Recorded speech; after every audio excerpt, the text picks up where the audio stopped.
2024 के चुनाव की, कहाँ देख रहे हैं आप इंडिया को और कहाँ इंडिया ब्लॉक को, और कहाँ देख रहे हैं आप एनडीए को? क्योंकि दावे दोनों तरफ से हैं। 400 पार की बात प्रधानमंत्री की तरफ से कही जा रही है, और गृह मंत्री जो है वो तो कह रहे हैं कि हम छठे चरण में ही 300 से 310 सीट का आंकड़ा पार कर चुके हैं, और कांग्रेस पार्टी तो जितनी राहुल गांधी की उम्र है उतनी सीटों पर भी नहीं।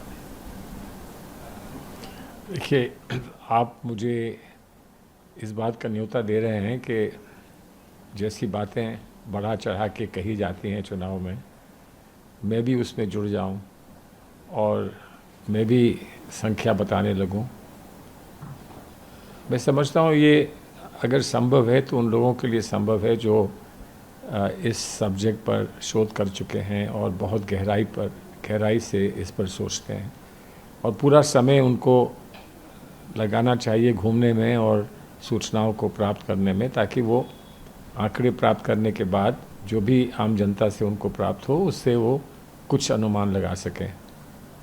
हम तो इतना ही कह सकते हैं कि जहाँ जहाँ जाकर हम देखते हैं और जो बातें हम सुनते हैं, कार्यकर्ताओं से सुनते हैं, अपने नेताओं की बॉडी लैंग्वेज देखते हैं कि कितना कॉन्फिडेंस बढ़ता जा रहा है और किस तरह से लोगों का जो लगाव है वो बढ़ता जा रहा है, उसको ही सामने रखकर हम अनुमान लगा सकते हैं। मेरा ये मानना है कि ये चुनाव हम बहुत अच्छा लड़े हैं।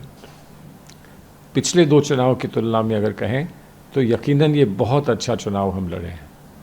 क्या हम वहाँ पहुँच पाएंगे जिसका हम को आवश्यकता है, जितनी हमको आवश्यकता है कि नहीं, ये तो 4 तारीख को पता चलेगा। लेकिन कांटे की लड़ाई रही है, इसमें 2 राय नहीं है।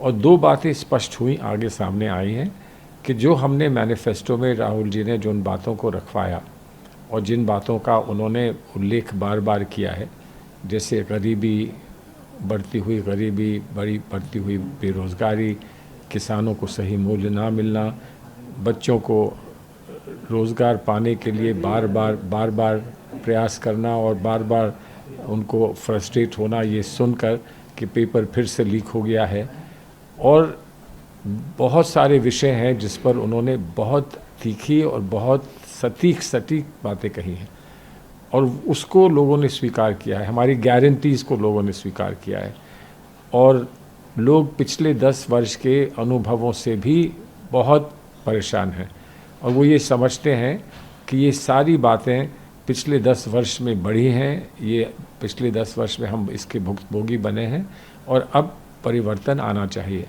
अब क्या इतना परिवर्तन आने की संभावना है जितना हम चाहते हैं और जिसमें हम सरकार बना सकें? इसमें मैं समझता हूँ बहुत सूझबूझ के बाद ही कुछ कहा जा सकता है। अभी एक फेज़ और बचा है, उसको हो जाने दीजिए, फिर हम कह सकेंगे कुछ। लेकिन आज सिर्फ मैं इतना ही कहूँगा कि पार्टी का उत्साह देखकर, अपने कार्यकर्ताओं की लगन देखकर, और जो प्रचार प्रसार हमारे नेताओं ने किया है उन सब को देखकर विश्वास बन गया है, जो कि 4 महीने पहले नहीं था।